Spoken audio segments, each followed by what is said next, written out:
नमस्कार साथियों, आप सभी का स्वागत है मेरे यूट्यूब मंच पर। मैं डॉक्टर हृदय चौधरी।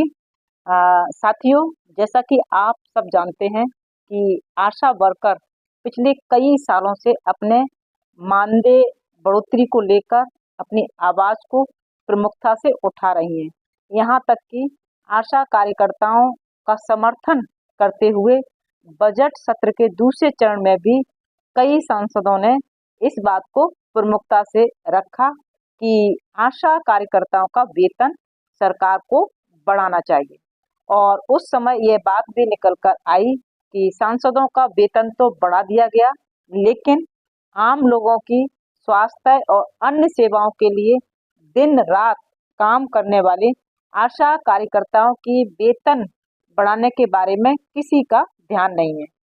जबकि पूरे संसद में सभी ने ये स्वीकार किया था कि आशा वर्कर्स हमारे देश की स्वास्थ्य और पोषण सेवाओं की रीढ़ मानी जाती हैं।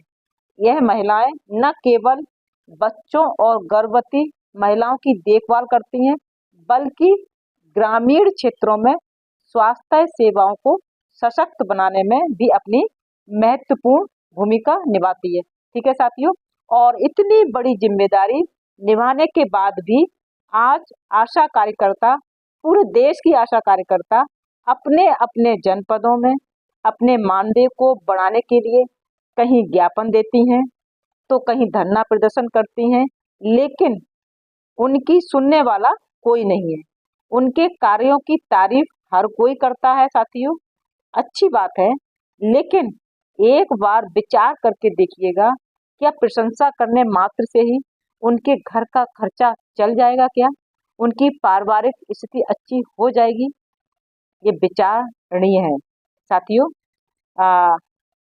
केरल में आशा कार्यकर्ताएं अपनी मांगों को लेकर लगभग 58 दिन से ज्यादा हो गया है धरना प्रदर्शन करते हुए। इसके बावजूद भी सरकार की ओर से कोई सकारात्मक निर्णय लिया गया है क्या?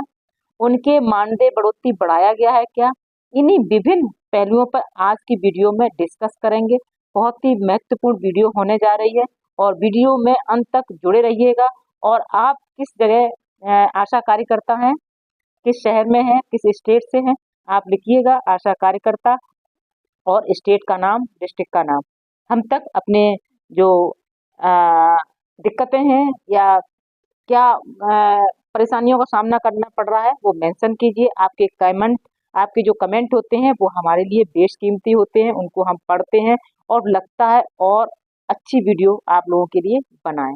लेकिन उससे पहले एक छोटी सी रिक्वेस्ट करेंगे, इस वीडियो को डिस्कस करें उससे पहले कि चैनल से अगर नए जुड़े हैं तो चैनल को सब्सक्राइब कर लें और बेल आइकन दबाएं, जिससे कि आपसे रिलेटेड सभी इंपॉर्टेंट वीडियो आप तक सबसे पहले पहुंचे।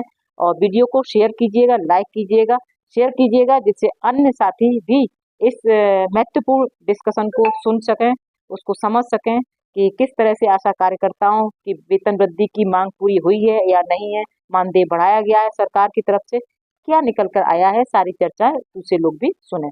तो चलिए शुरू करते हैं साथियों। आशा कार्यकर्ता अपनी मांगों के साथ उनका मानदेय 7,000 से बढ़कर 21,000 किया जाए। इसी के साथ आशा कार्यकर्ता अपनी मांग कर रही हैं कि 62 साल की उम्र में रिटायरमेंट होने के साथ उन्हें 5 लाख रुपए का एक मुश्त भुगतान किया जाए। ये उनकी महत्वपूर्ण मांग है कि सेवानिवृत्ति लाभ दिया जाए और उनका मानदेय 21,000 किया जाए। इन्हीं मांगों के साथ आशा कार्यकर्ता केरल में लगातार प्रदर्शन कर रही हैं और इस बीच श्रम मंत्री की टिप्पणी आशा कार्यकर्ताओं के साथ उनकी वार्ता का निकल कर आई है कि उनकी वार्ता हुई है, जिसमें कोई सहमति बन पाई है या नहीं बन पाई है, इस पर डिस्कस करेंगे। क्योंकि आशा कार्यकर्ता बहनें मानदेय वृद्धि की अपनी लंबे समय से मांग करती हुई चली आ रही हैं और जब से आशा कार्यकर्ता अपनी मांग को लेकर प्रदर्शन कर रही हैं, इस बीच स्वास्थ्य मंत्री बीना जॉर्ज ने उनके साथ 5 दौर की वार्ता की है। और ये 5 दौर कम नहीं होते साथियों, बहुत होते हैं। इसके बावजूद भी कहीं कोई निष्कर्ष निकल कर आया है, वही आज की वीडियो में चर्चा करने कर रहे हैं। और इसे बड़ी बात बताया गया है कि 5 दौर की वार्ता हुई है। मंत्री जी ने विरोध प्रदर्शन को सुलझाने के लिए कई प्रयास किए हैं। राज्य मंत्री हैं और उनके राज्य की आशा कार्यकर्ता बैठी हैं, तो एक जिम्मेदारी बनती है कि उनकी समस्याओं को सुलझाया जाए, उनकी बातों को सुना जाए। तो इसको लेकर कई प्रयास किए गए और बैठकें की, लेकिन यह बैठक किसी विशेष निष्कर्ष तक पहुंचती हुई दिखाई नहीं दी है अभी तक। और उन्होंने कहा भी है था कि संवाददाताओं से बात करते हुए कहा था कि बातचीत करते समय इस मामले पर आम सहमति बनने के बाद ही आंदोलनकारियों के साथ आगे कोई बातचीत की जाएगी। ये अंतिम बैठक के समय ये बात निकल कर आई थी। उन्होंने कहा था कि राज्य सरकार ने आशा कार्यकर्ताओं के मुद्दे पर अधिकतम संभव रियायतें दी हैं। हमने महत्वपूर्ण रियायतें देने के बाद आम सहमति बनाने के उद्देश्य से सुझाव दिए हैं। सूत्रों के हवाले से एक खबर निकलकर आ रही है कि बैठकों के पश्चात आशा नेताओं ने संवाददाताओं को बताया है कि मंत्री ने हड़ताल समाप्त करने के लिए कुछ सुझाव दिए हैं, लेकिन उन्होंने बताया है कि जब तक सरकार मानदेय वृद्धि की उनकी मांग स्वीकार नहीं कर लेती तब तक आंदोलन जारी रहेगा। यह बात प्रदर्शन कर रही आशा कार्यकर्ताओं की तरफ से है। उनकी जो मांगे हैं, अगर उनको लेकर कोई स्वीकार जैसी बात सामने आती है तभी आगे कुछ कहने की स्थिति में होंगे। अगर मानदेय नहीं बढ़ता है तो हमारा आंदोलन लगातार तेज होता रहेगा। और इस बीच स्वास्थ्य मंत्री बीना जॉर्ज और आशा कार्यकर्ताओं के बीच 3 अप्रैल को तीसरे दौर की वार्ता हुई थी, लेकिन यह वार्ता किसी समझौते पर पहुंचने में विफल रही, यानी कि किसी भी निष्कर्ष पर यह वार्ता नहीं पहुंच सकी। जिसका एक मुख्य कारण यह रहा कि कार्यकर्ताओं ने उनकी मांगों की जांच करने और सिफारिश देने के लिए एक पैनल गठित करने की सरकार के प्रस्ताव को स्वीकार करने से इनकार कर दिया था। मंत्री और प्रदर्शन कर्मचारियों के बीच इससे पहले हुई 2 दौर की वार्ता भी बिना किसी समाधान के समाप्त हो गई। और यह बिना समाधान के वार्ता समाप्त होने का मुख्य कारण साथियों आप समझ सकते हैं कि उनकी मांगों को ना सुना जाना। ठीक है साथियों, तो वार्ता तभी विफल होती है। केरल आशा स्वास्थ्य कार्यकर्ता संघ के सदस्य सेवानिवृत्ति लाभ और उच्च मानदेय की मांग को लेकर लगातार 58 दिन से ज्यादा सचिवालय के बाहर विरोध प्रदर्शन करते हुए हो गए हैं साथियों। लेकिन उसके पश्चात भी राज्य और केंद्र सरकार में कोई ऐसी राय नहीं बन सकी जिससे कि आशा कार्यकर्ताओं का मानदेय बढ़ाया जा सके।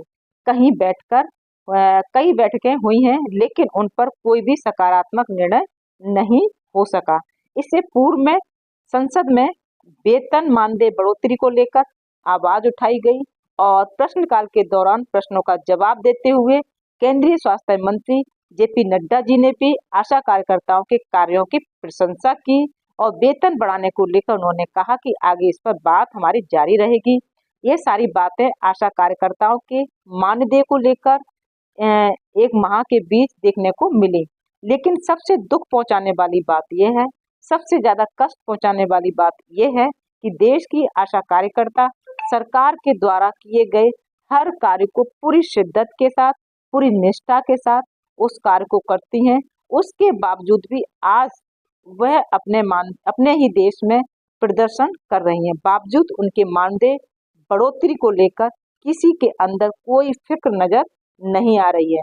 वहीं दूसरी तरफ आनन फानन में सांसदों का वेतन बढ़ा दिया गया और आशा कार्यकर्ताओं को मिला सिर्फ और सिर्फ इंतजार इंतजार इंतजार और प्रदर्शन प्रदर्शन प्रदर्शन। साथियों, ये प्रदर्शन कब तक चलेगा, मानदेय बढ़ेगा, ये सवाल आगे वाली वीडियो के लिए छोड़ देते हैं कि आगे क्या होता है, उसमें सवाल का जवाब देंगे। तब तक के लिए जय हिंद, जय भारत। और जाते जाते फिर कहना चाहूंगी कि चैनल को सब्सक्राइब जरूर कर लीजिएगा, जिससे कि हमारी आशा बहनों से संबंधित सभी वीडियो आप तक पहुंचती रहें।